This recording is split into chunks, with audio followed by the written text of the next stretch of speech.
Teman-teman, sahabat-sahabat Tuhan yang dikasihinya, kali ini kita balik lagi ya. Kita mau ngobrol soal kombinasi antara iman dan pengetahuan yang tentu akan bermanfaat menjadi salah satu daya dukung untuk kita memperkuat iman dan percaya kita kepada Sang Pencipta. Pada kesempatan ini saya ingin menghadirkan satu situasi problematis atau situasi yang tidak mudah untuk kita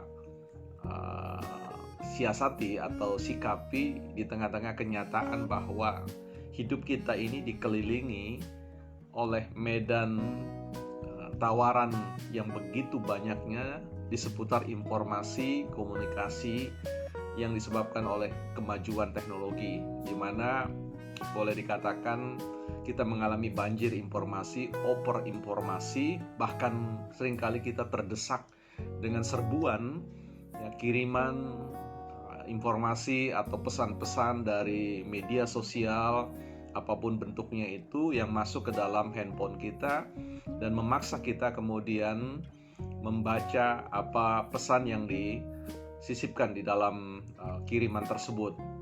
Nah, ini tentu satu sisi bisa kita pandang baik, tetapi pada sisi yang lain ini bisa membahayakan kita jikalau kita tidak mampu memosisikan diri kita sebagai pribadi-pribadi yang sifatnya mampu memfilter atau menyeleksi manakah pikiran-pikiran, manakah pesan-pesan yang perlu kita terima, kita adopsi untuk menjadi bagian dari sistem pengetahuan bawah sadar kita.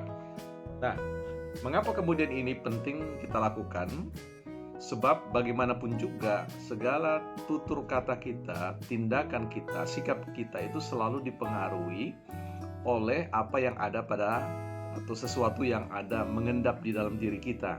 Nah, hal yang mengendap dalam diri kita itu akan ada semacam seperangkat nilai atau sistem nilai yang kemudian membentuk gugusan menjadi hal yang kita yakini ya, akan menjadi semacam filsafat atau kerangka cara pandang kita dalam menyikapi hidup ini.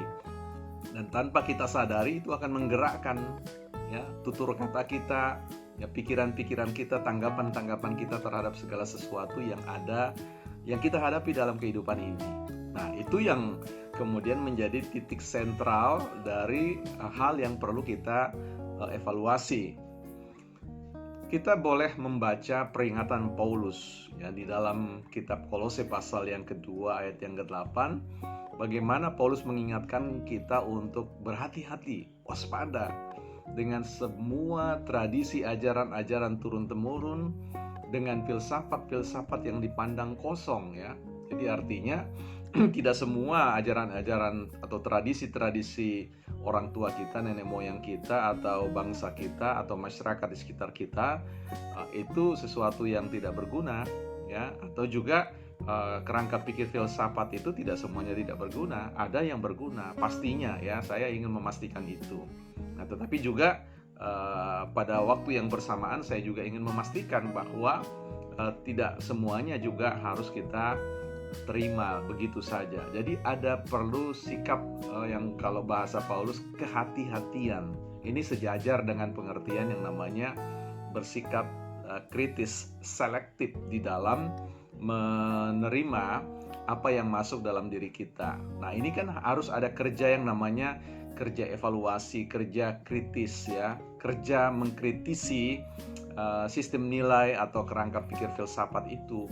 Ini kita tidak bisa memandang ini sepele ya. Seringkali kita berpikir bahwa apa yang kita baca itu seolah-olah menerima sesuatu, kita terima sebagai sesuatu kebenaran.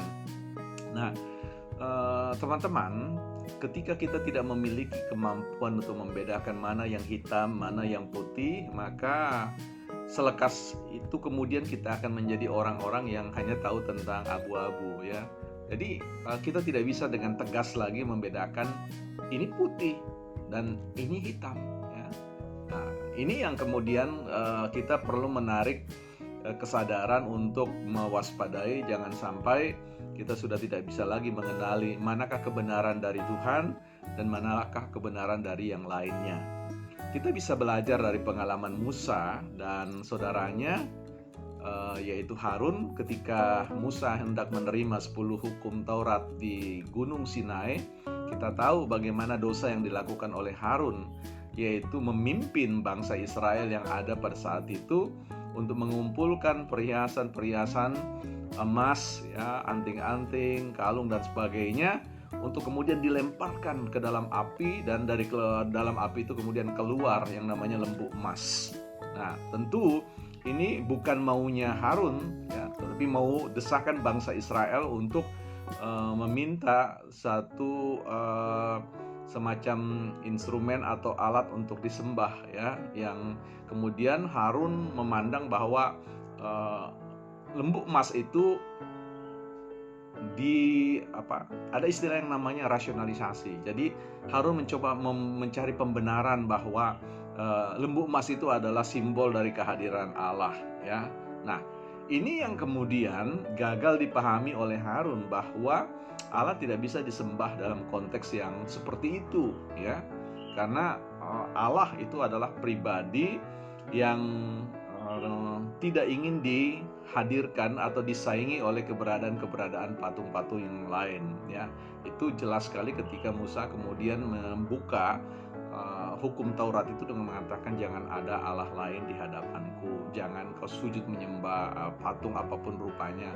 Jadi aspek pengenalan tentang Allah itu harus lebih dikedepankan untuk memastikan bagaimana caranya Allah ingin disembah. Nah, karena itu berkembanglah teologi-teologi di dalam gereja, teologi-teologi atau pengajaran-pengajaran yang kemudian menjadi sistem dogma atau sistem ajaran yang perlu dimurnikan dalam perhadapannya dengan semua pengetahuan, semua pendekatan-pendekatan yang mencoba untuk mendefinisikan siapa Allah. Jadi teman-teman, sahabat-sahabat Tuhan yang dikasihinya, ini penting kita tumbuh menjadi orang yang berilman sekaligus berilmu, ya. Artinya kita tahu bahwa kebenaran itu tidak absolut milik satu orang, ya, milik satu kelompok. Kebenaran Tuhan itu universal, tetapi kita harus mampu mengkritisinya, ya. Bahwa kebenaran itu bisa datang dari sistem keyakinan, sistem kitab suci yang Anda dan saya pegang, itu sangat mungkin, ya. Tinggal bagaimana kita mau menjadikan, ya, kitab suci yang kita pegang itu masing-masing sebagai sumber utama untuk mengkritisi, untuk mengevaluasi semua hal-hal yang kemudian dilabelkan atau dicap oleh orang lain sebagai sebuah kebenaran. Nah, ini merupakan tugas dan tanggung jawab kita. Kita sudah belajar dari Timotius yang mengatakan peran sentral, fungsi utama dari kitab suci akan mengajarkan segala sesuatu yang bermanfaat, yang memperkenalkan kita pada kebenaran-kebenaran Tuhan. Dan juga di samping itu ada karya-karya lain yang bisa digarisbawahi, yang diinspirasikan oleh Roh Kudus. Jadi artinya ada terbuka kebenaran-kebenaran di luar sana, dalam kitab-kitab yang lain, dalam buku-buku yang lain, dalam pengajaran-pengajaran yang lain, adalah gema tentang kebenaran firman Allah yang memancar dari epicentrum kitab suci. Nah, artinya ada sekelompok orang yang kemudian mencoba untuk memaknai kebenaran itu berdasarkan panduan tuntunan Roh Kudus, ya. Nah, ini yang teman-teman, sahabat-sahabat kekasih bisa baca, ya, di dalam kitab Timotius di situ. Nah, ini yang perlu kita perhatikan bersama, bahwa kebenaran itu sekali lagi bukan milik orang tertentu, ya. Kebenaran itu milik Tuhan. Kebenaran itu akan datang, ya. Kalau kita belajar tentang tradisi Yahudi, kita akan lihat bagaimana pertanyaan-pertanyaan bahwa kebenaran itu dipatok pada sistem hukum Taurat.